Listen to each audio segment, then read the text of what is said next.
नमस्कार, आप देख रहे हैं लोकतंत्र। मैं हूं आपके साथ अक्षय। हाल के चुनाव में बीजेपी के हाथों मिली करारी शिकस्त के बाद सभी विपक्षी पार्टियां अपनी अपनी रणनीति बनाने में जुट गई। सभी की निगाहें 2019 में होने वाले आम चुनावों पर टिकी हैं। किसी दल में नेताओं के पर कतरे जा रहे हैं तो कोई दल मेल मुलाकात के जरिए समीकरण को साधने में जुटा है। लेकिन इतिहास गवाह है कि कई दल ऐसे हैं जिनकी कभी दूसरे दलों से बनी नहीं, लेकिन कहते हैं कि राजनीति संभावनाओं के जरिए ही चलती है। उन्हीं संभावनाओं को तलाशने की कोशिशें भी अब खूब देखने को मिल रही हैं। अब सवाल उठ रहा है कि क्या करारी शिकस्त के बाद विपक्षी दल आपस में हाथ मिलाने को तैयार हो सकते हैं? क्या मिशन 2019 के लिए एकजुट होंगे विरोधी दल जो पहले दुश्मन थे? क्या अब वो दोस्त बन सकते हैं? और क्या बीजेपी को रोकने के लिए एकजुट होगा विपक्ष? जवाब अगर हाँ में होता है तो भी कई सवाल, जिनमें सबसे अहम है महागठबंधन का नेता कौन होगा? राजनीति के क्षत्रपों का सीमित जनाधार क्या मुश्किल नहीं बनेगा? मोदी फैक्टर के अलावा फैक्टर और क्या होंगे? जमीनी स्तर पर गठबंधन का समीकरण कैसे तय होगा? और सबसे अहम, राज्यों में आपस में ही जूझ रही पार्टियों का क्या होगा? आज लोकतंत्र में हम इसी पर चर्चा करेंगे।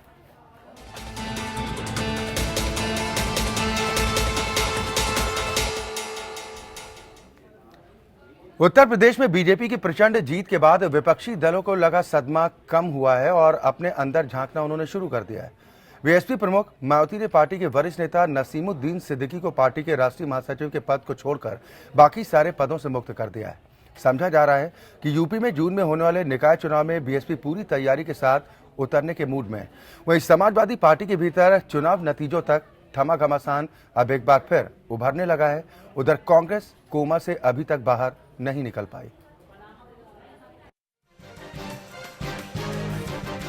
मायावती को अपने मायाजाल के इस तरह से टूटने का कतई इल्म न था। आखिरी वक्त तक यूपी में अपनी सरकार बनाने के लिए मगज पट्टी में जुटी रही मायावती की बीएसपी को सिर्फ और सिर्फ 19 सीटें ही हासिल हुई।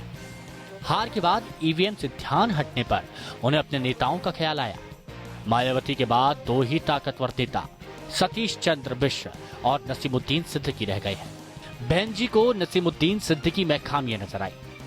मायावती ने उन्हें राष्ट्रीय महासचिव के पद पर बरकरार रखते हुए मध्य प्रदेश का प्रभारी बना दिया, लेकिन उनसे दूसरे अहम पद छीन दिए गए। दरअसल यूपी की हार के बाद कार्यकर्ता नसीमुद्दीन सिद्दीकी और सतीश चंद्र मिश्रा से नाराज चल रहे हैं।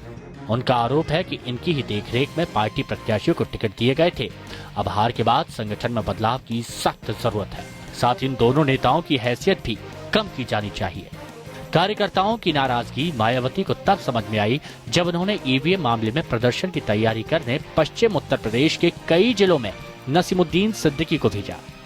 मुरादाबाद में तो समीक्षा बैठक लेने से पहले ही नसीमुद्दीन सिद्दीकी को कार्यकर्ताओं का भारी विरोध झेलना पड़ा। कार्यकर्ताओं ने उन पर पैसे लेकर टिकट बांटने का आरोप भी खुलकर लगाया। मेरठ और मुजफ्फरनगर में भी नसीमुद्दीन का कम विरोध नहीं हुआ। यही विरोध सतीश चंद्र मिश्र को भी झेलना पड़ा। कार्यकर्ताओं ने सतीश चंद्र मिश्र के खिलाफ भी नारेबाजी की। दरअसल बीएसपी में कोऑर्डिनेटर की भूमिका सबसे अहम मानी जाती है। टिकट वितरण से लेकर सभी महत्वपूर्ण फैसले में इनका योगदान रहता है। बड़े नेताओं के प्रभाव के कारण जिलाध्यक्ष भी कोऑर्डिनेटर की रिपोर्ट पर अपनी मोहर लगा देते हैं। जाहिर है कि मायावती की जानकारी के बगैर नसीमुद्दीन सिद्दीकी टिकट बांटने के लिए पैसे लेने की हैसियत नहीं रखते, लेकिन कार्यकर्ताओं में जोश जगाने के लिए किसी न किसी की बलि चढ़ाना जरूरी था। हालांकि शहरी इलाकों में बीएसपी का बहुत असर नहीं है, लेकिन मायावती यूपी के निकाय चुनावों में पार्टी के सिंबल के साथ उतरना चाहती हैं।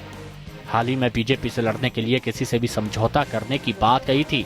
अखिलेश ने भी 2 बार अपनी बुआ के पास मिलकर काम करने के लिए संदेशा भेजा है। उधर समाजवादी पार्टी में भी युद्ध विराम खत्म हो गया। नए गठजोड़ के अंदेशे से अपनी राजनीतिक अस्तित्व पर संकट देखते हुए शिवपाल यादव ने भी अखिलेश यादव के खिलाफ नए सिरे से मोर्चा खोल दिया है। वहीं कांग्रेस यूपी उत्तराखंड के चुनाव में हार और गोवा और मणिपुर में अपनों की दगाबाजी की मार से उबर नहीं सकी है।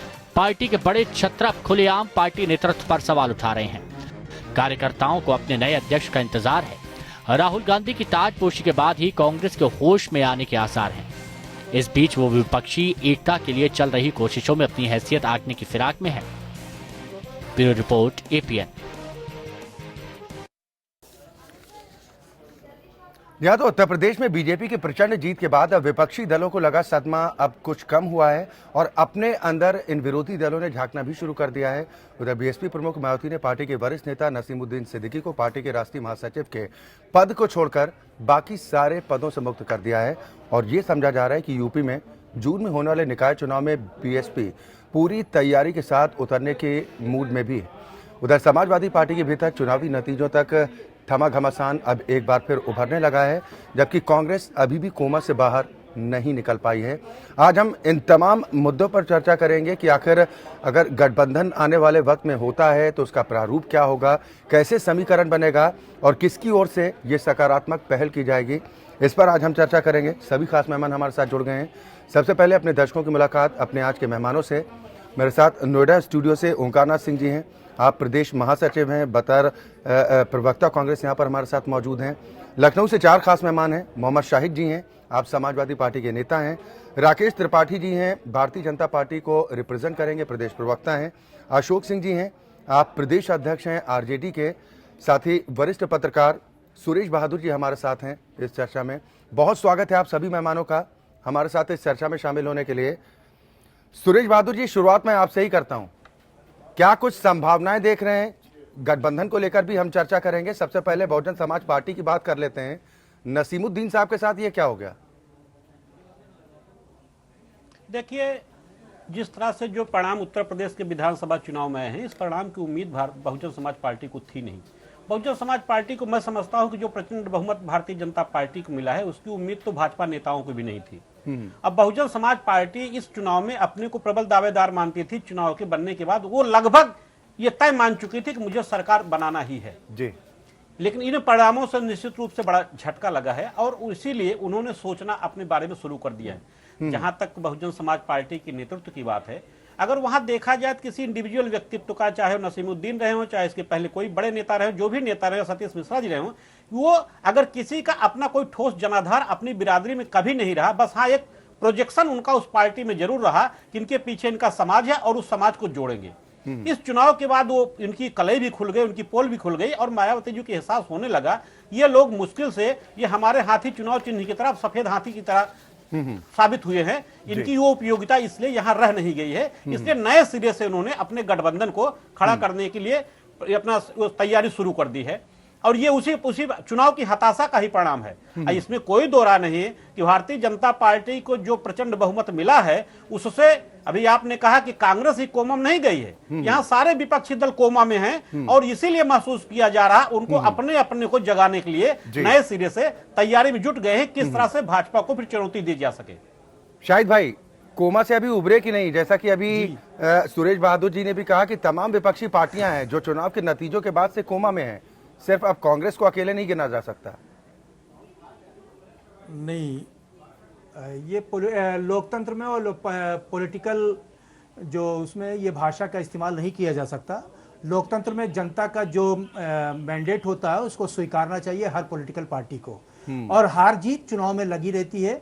आज हम जीतते हैं, कल हम जीते थे, आज हम हारे हैं, आज कोई जीता है, कल कोई हारेगा, ये सब हुआ करता है। और कोमा और बीमारी नहीं होती। राजनीति में कहीं ना कहीं किसी न किसी पार्टी की, सरकारों की गलतियां होती है तो जनता उसको वो सरकार नहीं पसंद करती है, दूसरी सरकार को पसंद करती है। यहाँ तक बात है, हर पॉलिटिकल पार्टी की अपने अपने तरीके हैं राजनीति करने के और अपने अपने संगठन बनाने के। कौन संगठन में किसको रखेगा, किसको नहीं रखेगा, ये उस पार्टी के अपने नेतृत्व का, उस पे हम सर अब तो आपकी पार्टी बदल गई, नेतृत्व बदल गया, अब क्या परिवर्तन नया हो रहा है 2019 को लेकर खास तौर पर?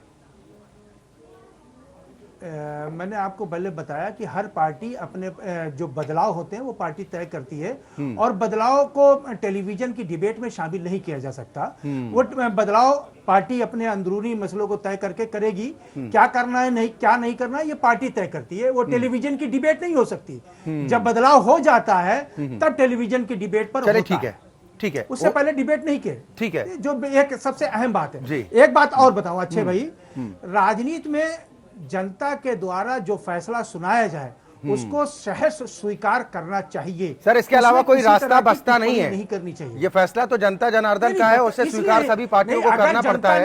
ये अच्छी बात है कि अगर समय रहते आप स्वीकार कर लेते हैं तो ज्यादा बेहतरी है। ठीक है सर, ठीक है शाहिद भाई, मैं आपके पास आऊंगा। भाई अगर जनता ने हमको ठीक है। नहीं चुना है तो ठीक है। अगर दूसरी सरकार को चुना तो उसका स्वागत है। ठीक है, ओंकार नाथ सिंह जी, हम पहले बहुजन समाज पार्टी की बात कर रहे हैं। हालांकि ये आपकी पार्टी का मसला नहीं है, लेकिन जिस तरह से अब पार्टी को नई दिशा देने की कोशिश बहुजन समाज पार्टी की सुप्रीमो कर रही हैं, तमाम पार्टियों में लगभग वही कवायद देखने को मिल रही है कि कहां पर कमी रह गई, कैसे इन कमियों को दूर किया जाए। कांग्रेस भी इससे सबक ले रही है। देखिए, बहुजन समाज पार्टी भले ही मतलब कहने को तो राष्ट्रीय पार्टी है, भले ही ये क्षेत्रीय पार्टी हो या इसका एक ही राज्य में बहुत ज़्यादा असर हो, लेकिन उनकी जो मुखिया हैं वो कम से कम 4-5 बार प्रदेश की मुख्यमंत्री रह चुकी हैं, 4 बार तो कम से कम रह चुकी है। तो उनके यहाँ क्या फेरबदल हो रहा है, इंटरनल क्या पॉलिटिक्स उनके यहाँ चल रही है, इस पर हमारा टिप्पणी करना उचित नहीं है। क्योंकि हर संगठन जो है वो अपने यहाँ बदलाव करता है और समय समय पे करता है। इस समय तो हमारे यहाँ तो खैर अभी चुनाव होने हैं संगठन के, तो हम अपने संगठन के चुनाव में व्यस्त हैं और हम अपने यहाँ संगठन को मजबूत करने की योजना बना रहे हैं। और पहले पूरी तरह से अपने जो जनाधार हमारा खोया हुआ है उसको हम पाने का प्रयास करेंगे और जब हमारी पार्टी खड़ी हो जाएगी तब फिर हम क्या कहते हैं देखेंगे कि अब इसमें हमको क्या करना है, आगे क्या नहीं करना है। अभी हमारी पार्टी में चुनाव खत्म हो जाए, प्रदेश का और राष्ट्रीय स्तर का जो चुनाव हमारा है नेशनल लेवल का, वो सब समाप्त हो जाए, तब उसके बाद जो लीडरशिप तय करेगी उसके हिसाब से कार्रवाई की जाएगी। अशोक सिंह जी, आरजेडी की क्या भूमिका होने जा रही है? बिहार में तो आप लोग गठबंधन में हैं, अब एक नए गठबंधन की सुगबुगाहट फिर हो रही है कि कोई रास्ता शायद विपक्षी पार्टियों के पास बचा नहीं है बीजेपी को रोकने के लिए सिवाय एकजुट होने के। क्या भूमिका आरजेडी की होने जा रही? निश्चित तौर पर ये एक चिंता का विषय तो है ही है पूरे देश के विपक्ष के लोगों को कि हम किस तरह मजबूती के साथ खड़े हों, लेकिन जनादेश का सम्मान होना चाहिए। अभी जो जनादेश हुआ है उसमें भारतीय जनता पार्टी को मिला है। अब उसके बाद जिस तरह बिहार में गठबंधन की एक ताकत थी, उस तरह उत्तर प्रदेश में गठबंधन की ताकत नहीं बन पाई थी। अब कोशिश ये हो रही है कि पार्लियामेंट के चुनाव में वो, क्योंकि भारतीय जनता पार्टी भी पूरे गठबंधन के साथ लड़ी है, उसकी अकेली की ताकत नहीं है, उसने भी पूरे गठबंधन के साथ अपना पूरा चुनाव लड़ा। उनमें ज्यादा ताकत के लोग गठबंधन में हो गए, जबकि समाजवादी पार्टी उतने गठबंधन के मजबूत धरातल पे नहीं थी जी। तो जिस तरह बिहार में मजबूत ताकतें एकजुट हुई थी, अब हम लोग निश्चित तौर पर ये एक चिंता और सोचने का विषय हो गया है कि ऐसा न हो कि हमारे बिखराव का फायदा ऐसी पार्टियां उठावें, ऐसे दल उठावें जो कहीं से इस देश को कमजोर कर सकते हैं। उसी मुद्दे को लेकर हम लोगों ने विचार बनाया है, पूरी पार्टी ने सभी सब कि सबको एकजुट करें और 19 का चुनाव एक ताकतवर मुहिम के साथ लड़े और इनको शिकस्त दे। ठीक है, ये हम लोगों की तैयारी है। ठीक है, राकेश त्रिपाठी, मैं आपके पास आता हूं। क्या भारतीय जनता पार्टी, संभावनाएं तो देख ही रही होगी कि तमाम विपक्षी पार्टियां वो भी मुकाबला करने के लिए अपनी अपनी तैयारी तो करेंगी, क्योंकि अखाड़े में उतरने के पहले तमाम पहलवान तैयारी करते हैं। इसको लेकर बीजेपी में कुछ उहापोह है क्या? कोई उहापोह की जरूरत नहीं है, पूरी तरह से हम निश्चिंत हैं, आश्वस्त हैं और इतने बड़े जनमत का आज जिस तरह से समर्थन किया है इस पैनल में बैठे सभी लोगों ने, मैं बहुत आभार व्यक्त करूंगा। मोहम्मद साहिद साहब आज जब ये सुझाव दे रहे थे तो मुझे लगा कि आज इनके सुझाव को काश आज अखिलेश जी भी सुन रहे होते। जो अखिलेश जी अभी 2 दिन पहले प्रेस कॉन्फ्रेंस में ईवीएम की तमाम कमियों को गिना रहे थे। बहुत अच्छा है, बहुत आभार, बहुत स्वागत मोहम्मद साहिद साहब के आज सुझाव का कि जनमत को स्वीकार कर लेना चाहिए। मैं सुरेश बहादुर जी की एक बात से मैं असहमत हूं। उन्होंने कहा कि भाजपा को इस बात का आंकलन नहीं था कि हमको इतनी बड़ी जीत मिलेगी। आपको अक्षय भाई ध्यान में होगा, चुनाव प्रचार अभियान के समय में भारतीय जनता पार्टी ने मिशन 265 प्लस का नारा दिया था। ठीक है, लेकिन जब परिवर्तन यात्रा हमारी समाप्त हुई तो परिवर्तन यात्रा समाप्त करने के बाद हमने अपने ही नारे को दोबारा परिवर्तित किया और कहा अब की बार 300 पार। जनता के बीच का जो स्पंदन भारतीय जनता पार्टी के पक्ष में दिखाई पड़ रहा था, उसके आधार पर हम पूरी तरह से मुतमईन हो गए थे कि उत्तर प्रदेश में भारतीय जनता पार्टी 300 से ज्यादा विधायक जीतने जा रही है और परिणाम हमारे आशाओं के अनुरूप रहा है। हम पूरी तरह से आश्वस्त थे। ये सही है कि इस तरह के परिणाम को देख करके विपक्षी दलों के बीच में घबराहट है। शायद उन्हें आकलन नहीं था कि हमारी पराजय इस तरह से होगी। पराजय का नहीं तो सर, आकलन अब तो कर ही लिया राकेश था। त्रिपाठी जी, यदि न अब किया होता, आप लोगों तो ने नारा अखिलेश दिया यादव है जी कि कांग्रेस के साथ 2019 में गठबंधन 400 कर पार। होते। त्रिपाठी जी, 2019 के लिए आपने नारा दिया है 400 पार। मुश्किल नहीं बढ़ेगी? आज बहुत कम संख्या होने के बावजूद कांग्रेस जिस तरह से डिस्ट्रक्टिव मेंटालिटी के तहत संसद को बाधित करने का लगातार प्रयास करती है, उसके लिए आवश्यक है कि बड़ी संख्या में भारतीय जनता पार्टी के सांसद संसद में जीत करके पहुंचे और राष्ट्र के निर्माण के लिए जो आवश्यक फैसले हैं उन फैसलों को लागू कराने में बड़ी भूमिका निभाएं। देखिए, ये जिस तरह के गठबंधन की आवश्यकता चुनाव पूर्व अखिलेश यादव जी को महसूस हुई, पूर्ण बहुमत की सरकार चला रहे अखिलेश यादव जी को चुनाव पूर्व ही ये ज्ञान हो गया था कि अकेले इस चुनाव में जाना हमारे बूते की बात नहीं है। इसलिए उन्होंने कांग्रेस के साथ गठबंधन किया और इस शर्त पर कर लिया कि परिवार पीछे छूट जाए, पिता साथ छूट जाए, चाचा साथ छूट जाए, लेकिन मैं गठबंधन करके रहूंगा। इस गठबंधन से केवल उनको घाटा ही मिला, ना घर के रहे ना घाट के रहे। अब इसके बाद नए गठबंधन की बात उनके मन में आ रही है। अब बुआ और बबुआ के साथ जो उनके पुराने रिश्ते रहे, उस पुराने रिश्ते को जीवंत करने की प्रयास हो रहा है। पूरी सरकार चलाते समय मैं आरोप लगा रहा हूं, अखिलेश यादव जी की सरकार के समय में बसपा के साथ उनका मिला जुला गठबंधन कई स्तर पर दिखाई पड़ा है। लोकायुक्त की जांच में अनुशंसा के बावजूद विजिलेंस की जांच कराना और विजिलेंस की जांच की रिपोर्ट भी सबमिट न होना, तमाम बसपा के नेताओं के खिलाफ भ्रष्टाचार के बड़े आरोप होने के बावजूद राज्य सरकार का मौन बने रहना, ये सारी बातें बताती हैं। आप नसीमुद्दीन सिद्दीकी के खिलाफ तमाम गंभीर धाराओं में मुकदमा दर्ज हुआ, गिरफ्तारी नहीं हुई, वो प्रचार करते रहे। दयाशंकर सिंह भारतीय जनता पार्टी के नेता, उनकी गिरफ्तारी के लिए बिहार तक भेज दिया। स्पष्ट दिख रहा था उत्तर प्रदेश की जनता को कि सपा बसपा में गठबंधन पहले से है। ठीक है, कौन सा नया ठीक है। गठबंधन अब तो हम आने वाले वक्त की बात कर रहे हैं, ये तो पुरानी बात हो गई। त्रिपाठी जी, एक सवाल का जवाब और दे दीजिए। नसीमुद्दीन साहब का आपने जिक्र कर दिया है कि तमाम आरोप उन पर लगे रहे लेकिन कोई कार्रवाई नहीं की गई, एक दूसरे को बचाने का प्रयास किया गया। अब आप लोगों ने चीनी मिल मामले में जांच बिठा दी है। मायावती जी ने भी कहा कि उस वक्त जो गन्ना विभाग की जिम्मेदारी थी नसीमुद्दीन साहब के पास थी। यही वजह है क्या कि पर कतर दिए गए? देखिए अक्षय जी, मैं फिर कह रहा हूं, बिना किसी पॉलिटिकल वेंडेटा के, किसी भी भेदभाव के, जांच एजेंसियां निष्पक्षता के साथ मुक्त हस्त से कार्य करें। जो भी दोषी हो, वो कितना भी बड़ा हो, किसी भी दल से संबंध रखता हो, ठीक है, उसके साथ पूरी कठोरता से कार्रवाई होनी चाहिए। ये सरकार का संकल्प है और हमने इसको अपने लोक कल्याण संकल्प पत्र में सुरेश बहादुर जी, आपको इस कार्रवाई के पीछे वजह समझ में आ रही है? कोऑर्डिनेटर्स की नाराजगी आप देख पा रहे हैं या फिर अब अपनों को प्रमोट करने का वक्त आ गया है, उसका ये नजरिया आप देख पा रहे हैं जिसके चलते नसीमुद्दीन खिलाफ ये कार्रवाई की गई है? या जो जांच का जो अभी हमने जिक्र किया कि अब चीनी मिलों की जो बेची गई थी उनकी जांच पड़ताल शुरू करने के आदेश योगी सरकार ने दे दिए हैं, उसको देखते हुए मायावती जी पहले से डिफेंसिव मोड में है? नहीं अच्छा जी, यहाँ मामला सिर्फ बसपा के जो कोऑर्डिनेटर्स हैं, जो उनके कार्यकर्ता हैं, सचमुच है उनकी नाराजगी नसीमुद्दीन से थी। और अब नसीमुद्दीन को एक बात अगर कहा जाए, नसीमुद्दीन को बलि का बकरा बनाया जा रहा है। जो आरोप बहुजन समाज पार्टी पर लगते रहे हैं, टिकट बांटने के, पैसे लेकर के टिकट बांटने के, बहुजन समाज पार्टी में नसीमुद्दीन या कोई ऐसा नेता नहीं था जिसकी इतनी हिम्मत हो सके कि पार्टी आला कमान की अनुमति के बगैर ऐसा कदम उठा सके। कहीं ना कहीं इसमें उनकी मौन स्वीकृति रहती थी और जो भी होता था उनकी स्वीकृति से ही होता था।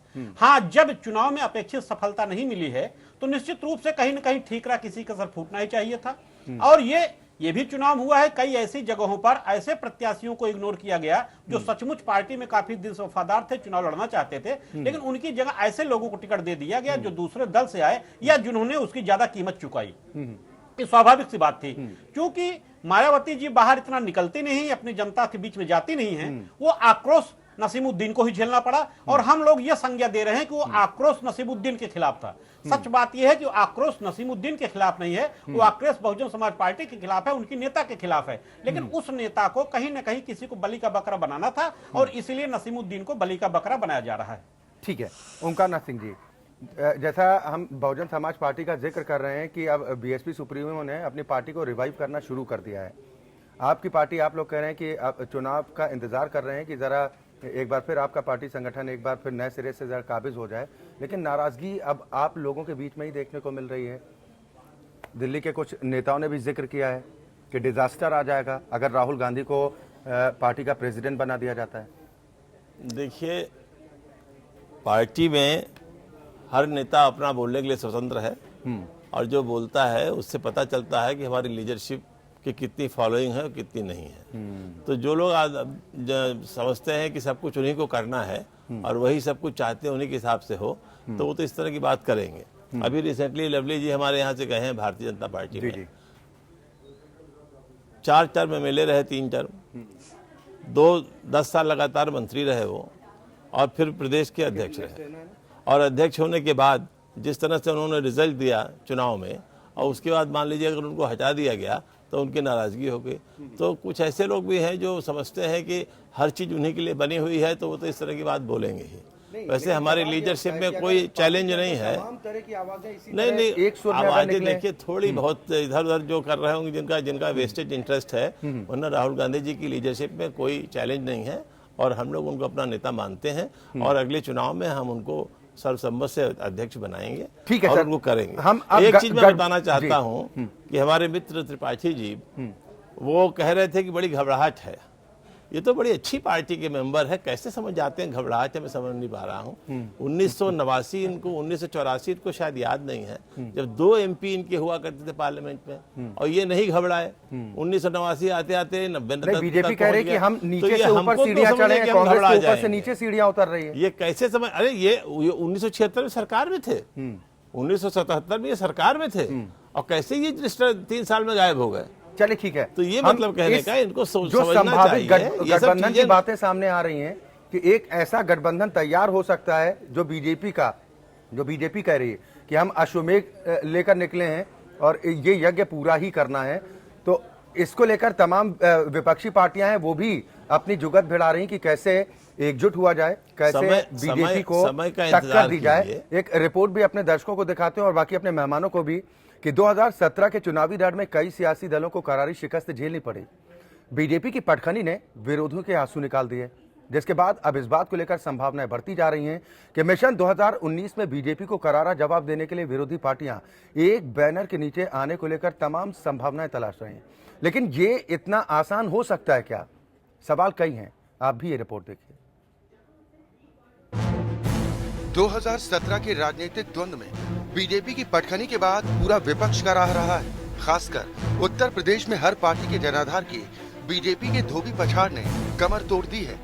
हालात यहाँ तक हैं कि 1993 के बाद धुर विरोधी रहने वाले सपा और बसपा भी एक दूसरे की लाठी बनने को लालायित है, ताकि 2019 के दंगल में अश्वमेध लिए घूम रही बीजेपी को इस राजनीतिक दौर में पछाड़ा जा सके। 2017 के नतीजों से बीजेपी ने अखिलेश सरकार के काम को न सिर्फ चुप कराया, बल्कि मायावती की सोशल इंजीनियरिंग के औजार की धार को भी कुंद कर दिया। बीजेपी के सामने ये बड़ी चुनौती है। बीजेपी यूपी में 39.7% वोट लेकर 312 सीटें जीती, वहीं सपा को 21.8% और बसपा को 22.2% वोट मिले। अगर इन दोनों वोट शेयर को मिला दिया जाए तो बीजेपी से काफी ज्यादा हो जाएगा, और शायद इन्हीं आंकड़ों की बदौलत कुछ ऐसे बयान देखने और सुनने को मिल रहे हैं। अपने देश के लोकतंत्र को बचाने के लिए बीजेपी व ईवीएम की गड़बड़ी के विरुद्ध किए जा रहे संघर्ष में यदि बीजेपी विरोधी पार्टियां भी हमारे साथ आना चाहेंगी तो उनके साथ भी अब हमें हाथ मिलाने में कोई परहेज नहीं होगा। आने वाले समय में राजनीतिक जो भी गठबंधन बनेगा और जिस रूप में भी बने, समाजवादी लोग पूरी भूमिका निभाएंगे उसमें। वैसे भी जिस गेस्ट हाउस कांड की वजह से मायावती अभी तक सपा को अपना दुश्मन मान रही थी, वो मुलायम के जमाने की बात थी। मायावती के सामने अब अखिलेश की सपा, तो वहीं बिहार के मुख्यमंत्री और सुशासन बाबू नीतीश कुमार कांग्रेस अध्यक्ष सोनिया गांधी से मिलने पहुंचे। ये बात साफ है कि जहां नीतीश कुमार के अंतर्मन में प्रधानमंत्री पद के ख्वाब उमड़ रहे हैं, वहीं कांग्रेस भी अपनी खोई साख को ढूंढने में लगी है। ये माना जा रहा है कि इस राजनीतिक अंधेरे में कांग्रेस किसी भी गठबंधन के दिए से गुरेज नहीं करेगी। उधर उड़ीसा के मुख्यमंत्री नवीन पटनायक और पश्चिम बंगाल की मुख्यमंत्री ममता बनर्जी की मुलाकात को भी गठबंधन की सुगबुगाहट के रंग से रंगा ही देखा गया। इस मुलाकात को लेकर बीजेपी की तरफ से निशाना भी साधा गया। नवीन पटनायक और ममता बनर्जी अपने नेताओं के चिटफंड घोटालों में गिरफ्तार होने पर समान रूप से दुखी हैं। इसलिए वो अपना दुख साझा करने के लिए दोबारा मिल रहे हैं। शायद दोनों एक गठबंधन में शामिल हों। यूपी विधानसभा चुनाव के बाद तमाम नेताओं ने विपक्षी दलों को एकजुट होने की अपील की। इस कोशिश पर नीतीश कुमार और शरद पवार क्षेत्रीय नेताओं से लगातार बात भी करते रहे। टीएमसी सुप्रीमो ममता बनर्जी ने भी कांग्रेस के सीनियर नेताओं के साथ मीटिंग की थी। गुलाम नबी आजाद की अध्यक्षता में तमाम पार्टियों ने बैठक भी की। वहीं नवीन पटनायक ने पहली बार दिल्ली में विपक्षी दलों के नेताओं से मुलाकात की थी। इससे पहले ममता बनर्जी ने अरविंद केजरीवाल से भी मुलाकात की थी। सवाल उठ रहे हैं कि क्या बीजेपी के विजयी रथ को रोकने के लिए ये तमाम राजनीतिक छत्र एक साथ आएंगे, और अगर हाँ तो किस फॉर्मूले के तहत। अनंत त्यागी, एपी।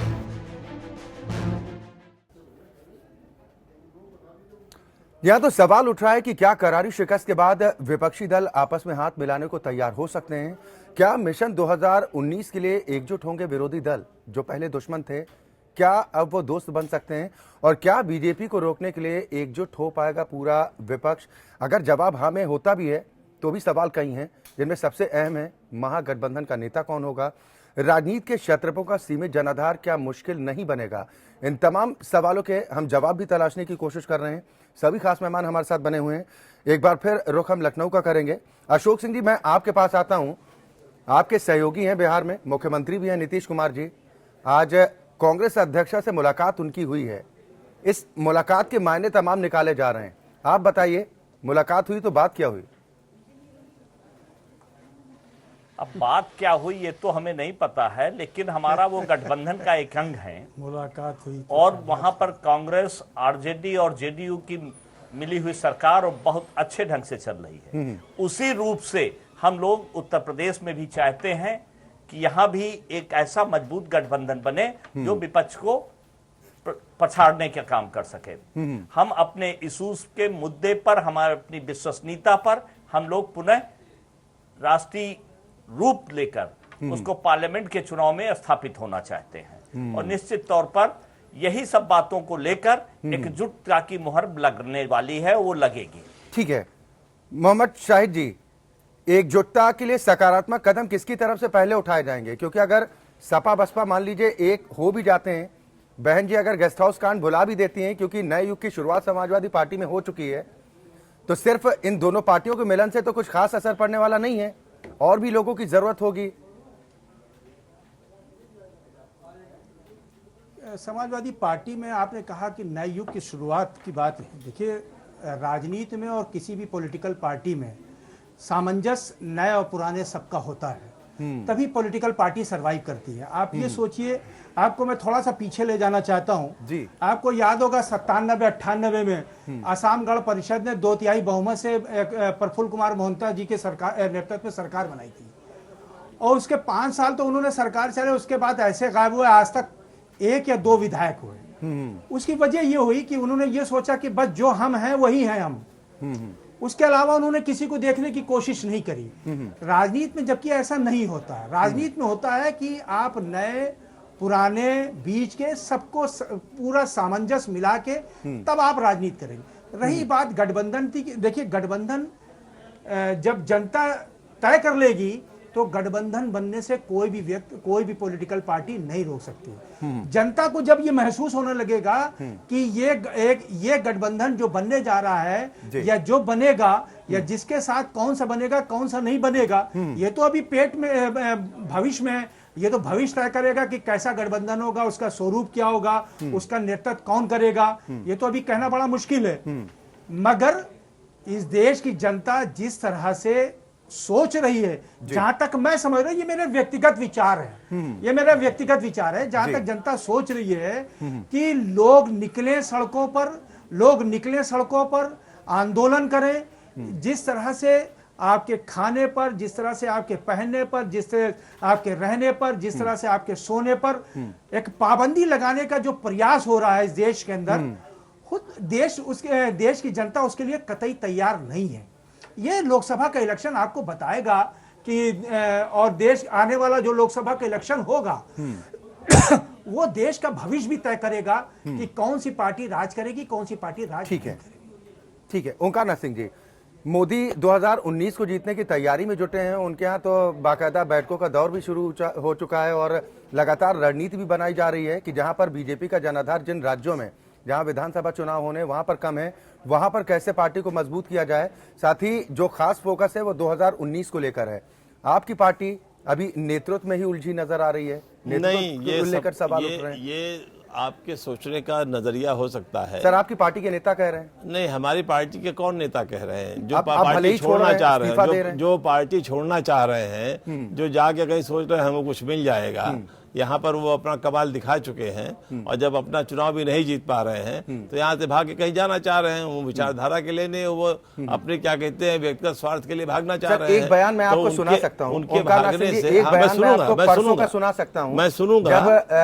जब लवली ने कांग्रेस पार्टी का दामन छोड़ा सुनना चाहता हूं। और आज जो बरखा शुक्ला जी ने इस्तीफा दिया है, आपकी जानकारी में होगा, उन्होंने कहा था कि बीजेपी की आंधी चल रही है, कुछ तिनके उड़ जाते हैं लेकिन दरख्त अपनी जगह पर रहते हैं।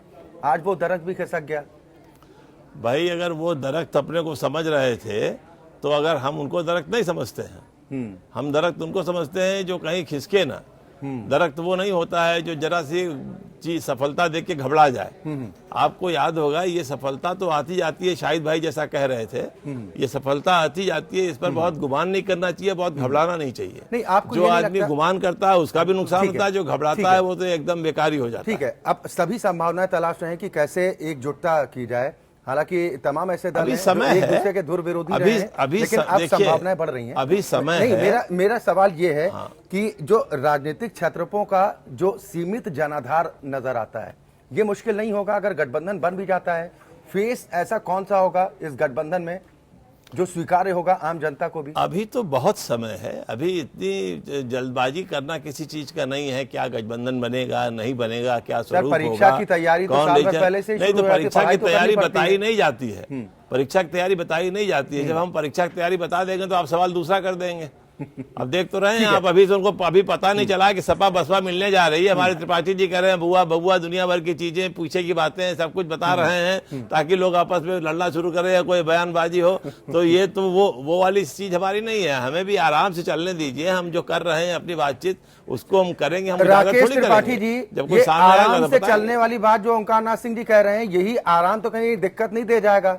क्योंकि 2017 में भी यही कहा गया जब नतीजे सामने आए। कांग्रेस से उम्मीद क्या रखते हैं? धरना प्रदर्शन करेगी कांग्रेस? देखिए, आराम करने के लिए उत्तर प्रदेश में श्री राहुल गांधी जी ने खाट बिछानी शुरू की थी। खाट बिछा करके आराम करते करते पूरी विधानसभा में ठीक से आराम कर बैठे। देखिए, वास्तविकता क्या है, आप जब तक मुद्दों को नहीं समझेंगे, मुद्दों पर जनता क्या सोच रही है, आप उनके साथ जुड़ेंगे नहीं। पूरा देश नोटबंदी के पक्ष में खड़ा था और कुछ चंद राजनीतिक दल कुछ थैली साहों की मदद करने के लिए नोटबंदी जैसे लोकप्रिय निर्णय का विरोध कर रहे थे। चंडीगढ़ जैसे अत्याधुनिक शहर के निकाय चुनाव में हम चुनाव जीत रहे हैं। उड़ीसा जैसे विपन्न राज्य में कालाहांडी जैसे क्षेत्र में पंचायत के चुनाव में हम चुनाव जीत रहे हैं। इस बात को आपको लिटमस टेस्ट के रूप में देखना चाहिए था कि अच्छे से अच्छा शहरी क्षेत्र और विपिन्न से विपन्न ग्रामीण क्षेत्र, दोनों ही जगह पर भारतीय जनता पार्टी समान रूप से अपने जनाधार को बढ़ा रही है नोटबंदी जैसे बड़े इशू के बाद। उसके बावजूद आप नोटबंदी जैसे विषय पर मुखरता से विरोध कर रहे हैं। वास्तविकता में जनता के मुद्दों से पूरी तरह से कटे हुए।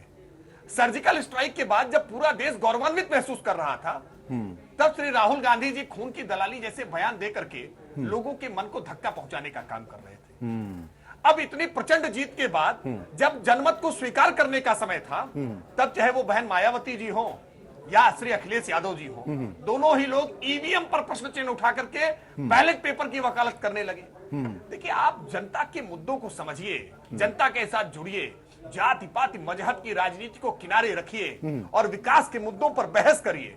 आप खोया हुआ जनाधार कुछ थोड़ा बहुत वापस पाने के प्रयास कर सकते हैं। नहीं त्रिपाठी जी, एक सवाल और भी है। नहीं, ठीक है, आप कह रहे हैं कि आपकी पार्टी ने लोगों की भावनाओं को समझा, उनके मुद्दों की बात की है ताकि ये पता चल पाए कि लोग आखिर क्या चाहते हैं और शायद ये बात आप लोग समझने में कामयाब रहे। त्रिपाठी जी को शायद ये मालूम नहीं है। नहीं, अच्छा, एक मिनट लूंगा आपका, एक मिनट लूंगा। त्रिपाठी जी को मालूम नहीं, जो नोटबंदी की बात कर रहे हैं, 53% इन्वेस्टमेंट डाउन गया है इस साल 53% इन्वेस्टमेंट। अभी आगे आने दीजिए, आपने बहकाए गए जो लोगों को समझा दिया कि दुनिया भर की चीजें हो रही हैं और गरीब जो है अमीर हो जाएगा, अमीर गरीब हो गया है। ठीक है। तो जो आपने कर लिया अभी इसका एक 6 महीने में आपको पता चलेगा, 6 महीने में। ठीक है, नुकसान पहुंचाते रहे। शायद मैं आपके पास आ रहा हूँ, पता चलेगा। एक सवाल का जवाब राकेश त्रिपाठी जी से मैं और लूंगा। जनता बहक नहीं सकती। ठीक है, आपने बताया 53% डाउन हुआ है, हम नहीं बता रहे हैं, ये आपकी सरकार ने बताया है। हमने बिहार के जनमत को सरकार, आपकी सरकार ने बताया है, केंद्र सरकार ने बताया है कि इन्वेस्टमेंट, फॉरेन इन्वेस्टमेंट 3% डाउन हुआ है। ये आप जानिए, क्यों बताते हैं इस तरह की बात? ओंकार जी, लेकिन 2019 में वक्त है ना, तब तक तमाम मुद्दे और भी होंगे। लेकिन जो राकेश त्रिपाठी जी, मेरा सवाल आपसे है कि भले ही वोट परसेंटेज सियासी दलों का, जो आपकी विरोधी पार्टियां हैं, उनका कम हुआ हो, सीटें कम हुई हो, लेकिन बीएसपी की अगर बात करें, सिर्फ उत्तर प्रदेश की बात करते हैं, तकरीबन 22% वोट तो उनको मिले ना। समाजवादी पार्टी को तकरीबन 20% वोट मिले ना, इससे ज्यादा। तो अगर ये सब एकजुट हो जाते हैं तो ये मुश्किल नहीं होगा क्या आप लोगों के लिए? अक्षय जी देखिए, ये एकजुट हो जाएंगे, एकजुट होकर के चुनाव लड़ेंगे तो निश्चित तौर पर इनका वोट प्रतिशत अपना इंडिविजुअल रूप में और गिर जाएगा। ये अब तक समाजवादी पार्टी के खिलाफ जो ऐसा वोट है जो इनके साथ जुड़ जा रहा था, वो बसपा को मिल जा रहा था। बसपा के खिलाफ का कुछ वोट समाजवादी पार्टी को मिल रहा था। देखिए, ऐसा है कि अगर ये एकजुट हो जाएंगे तब तो ये स्पष्ट हो जाएगा कि केवल एक तरफ भाजपा है और एक तरफ सब है। इनकी और बुरी तरह पराजय होने वाली है। अवसरवाद के आधार पर बने हुए गठबंधन पूरी तरह से फेल ही होंगे। ठीक है, ठीक है। शाहिद भाई कुछ कहना चाहते हैं। शाहिद भाई अपनी बात भी पूरी कीजिए और साथ में ये भी बताइए कि क्या खटास साहब की पार्टी में अभी खत्म हो पा रही है? क्योंकि जब अंतर्द्वंद से आप लोग नहीं निपट पाएंगे तो फिर आगे की रणनीति कहां तय हो पाएगी? मैं अक्षय भाई, ओंकार भाई की बात को थोड़ा सा और आगे बढ़ाऊंगा।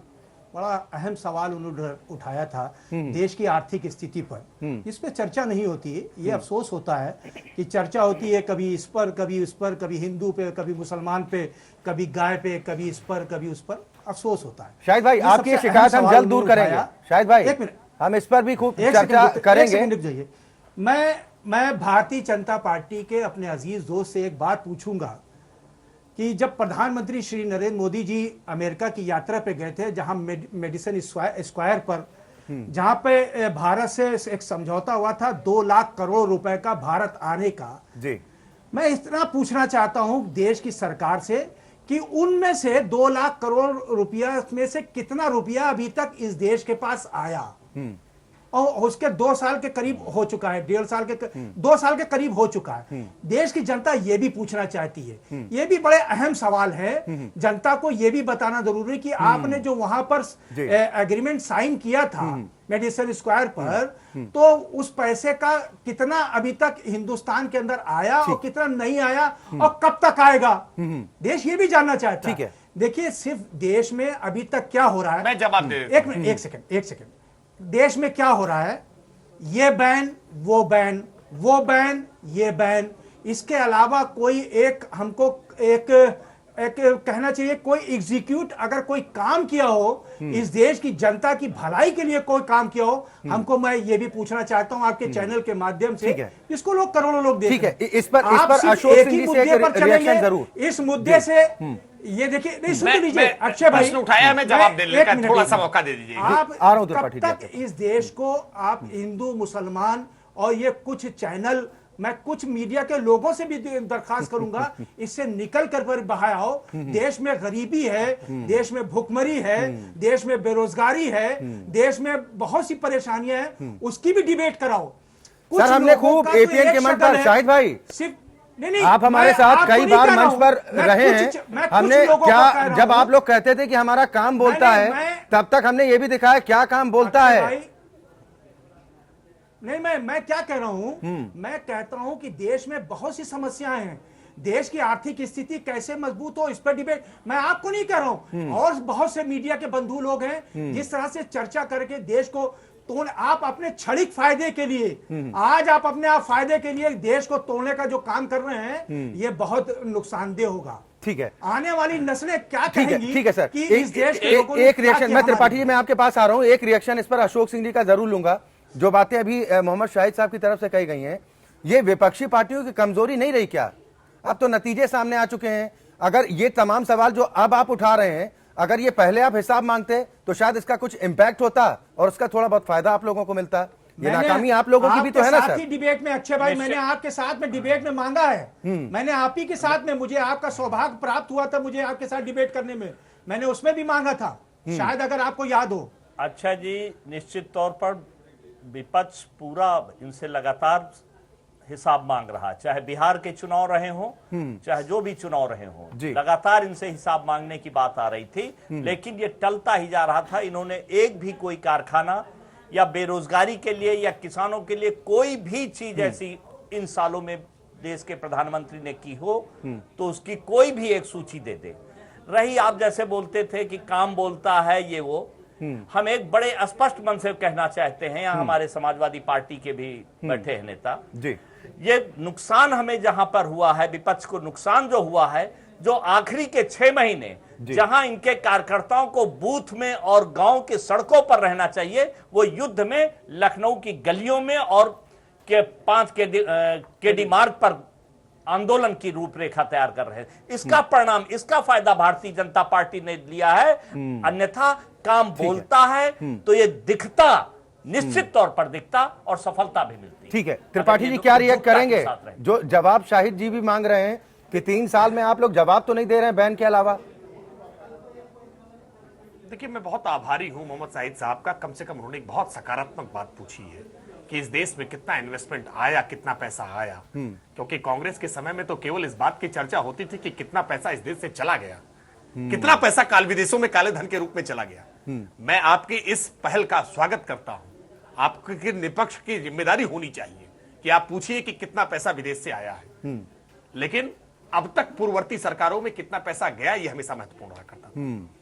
देखिए, उत्तर प्रदेश में आप अगर केवल मैं उत्तर प्रदेश की बात कर लूं, हम उत्तर प्रदेश के संदर्भ में चर्चा जब कर रहे थे, 24,000 करोड़ रुपए से 27 लाख लोगों को मुद्रा बैंक योजना के तहत लोन बांटा गया, स्वरोजगार की स्थितियां उत्पन्न की गई। एक स्वरोजगार पर यदि 10 लोगों को आश्रित मान लिया जाए तो 2 करोड़ 70 लाख लोगों को केवल मुद्रा बैंक योजना से हमने रोजगार देने का काम किया है। यह अपने आप में एक ऐतिहासिक उपलब्धि है।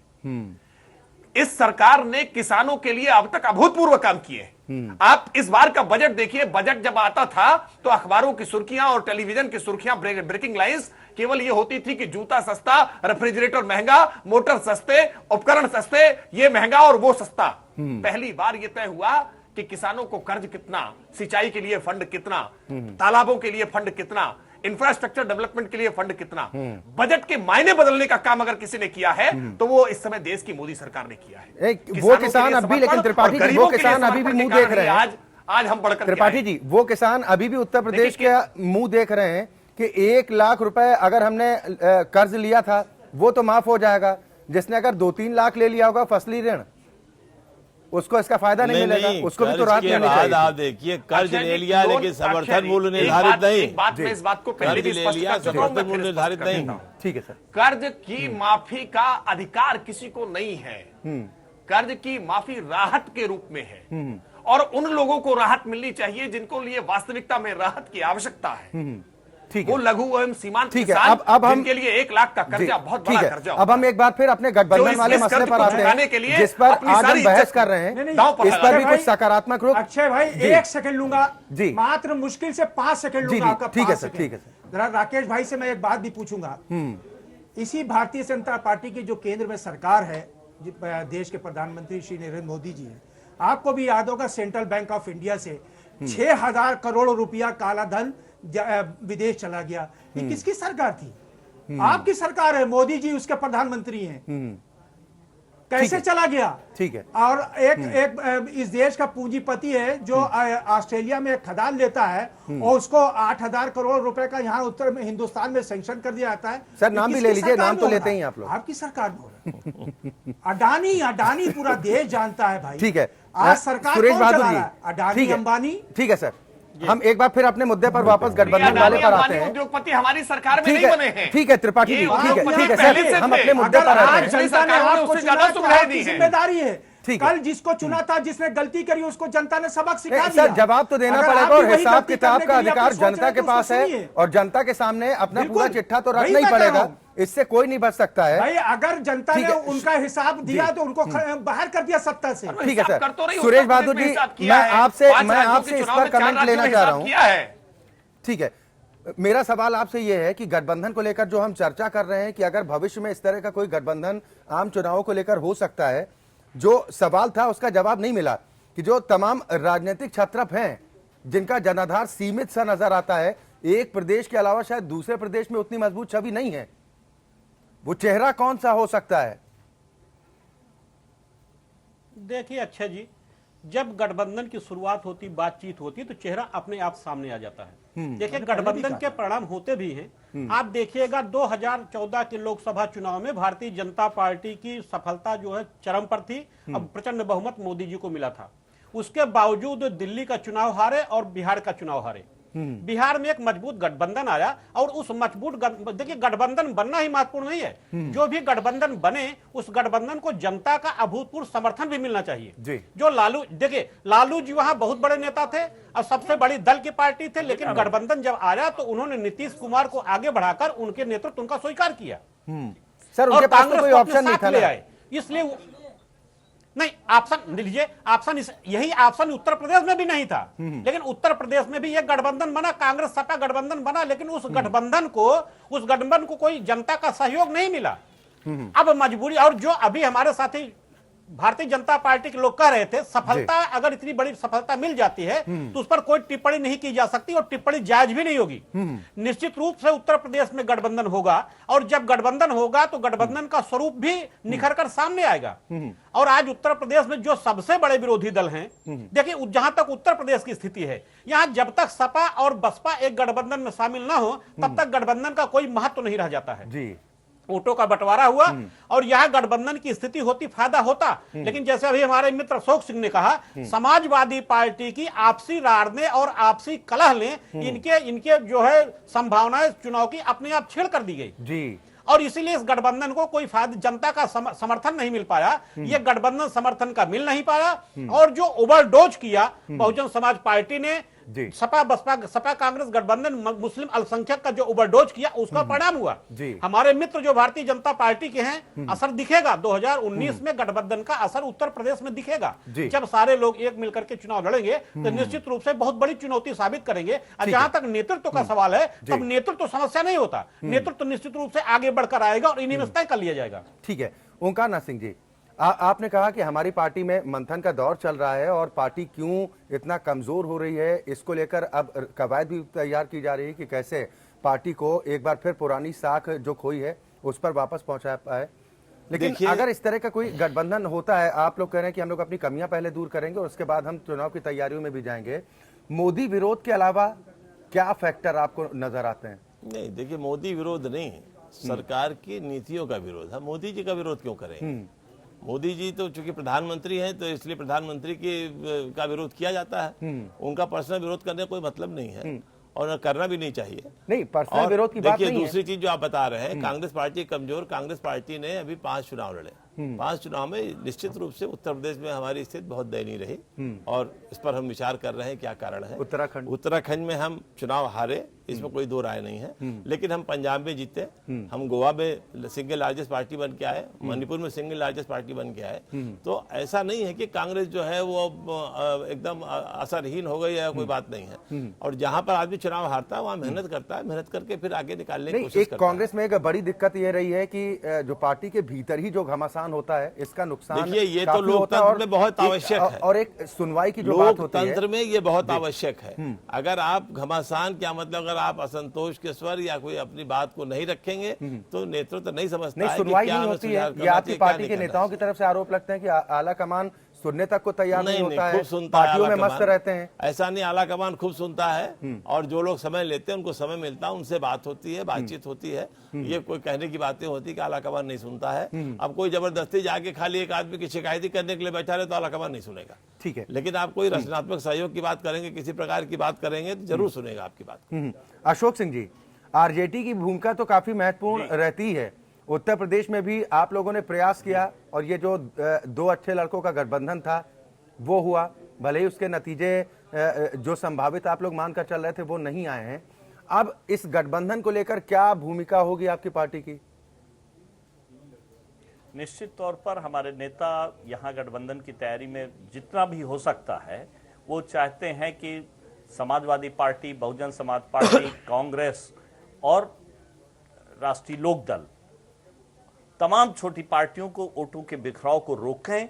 जो भारतीय जनता पार्टी के खिलाफ हमारा माहौल वोट बैंक है उसको यूनाइट करें और सही दिशा पर उसका उपयोग हो। हमारे वोटों में कमी नहीं, विपक्ष के ताकत में कमी नहीं है, विपक्ष ताकत ज्यादा है लेकिन बिखरा हुआ था। भारतीय जनता पार्टी ने विपक्ष की ताकत के कुछ लोगों को अपने साथ जोड़ा है, उनका गठबंधन सफल हो गया।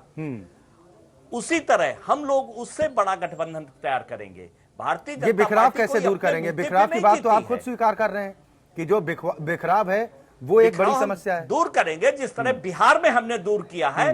बिहार में जब लालू जी और नीतीश जी मिले तो एक बहुत बड़ी ताकत थी, दोनों अलग अलग थे। तो ये तय कर लिया गया कि नीतीश जी को बड़ी पार्टी होने के बावजूद भी, राष्ट्रीय जनता दल बड़ी पार्टी होने के बावजूद भी जो कमिटमेंट जनता से किया था कि हम नीतीश को सीएम बनाएंगे उसको पूरा किया और बड़े अच्छे ढंग से बिहार की सरकार तीनों गठबंधन बड़े मजबूती के साथ कर रहे हैं। अगर लालू जी के पास ऑप्शन होता तो आज अशोक सिंह जी ये बात कह रहे होते?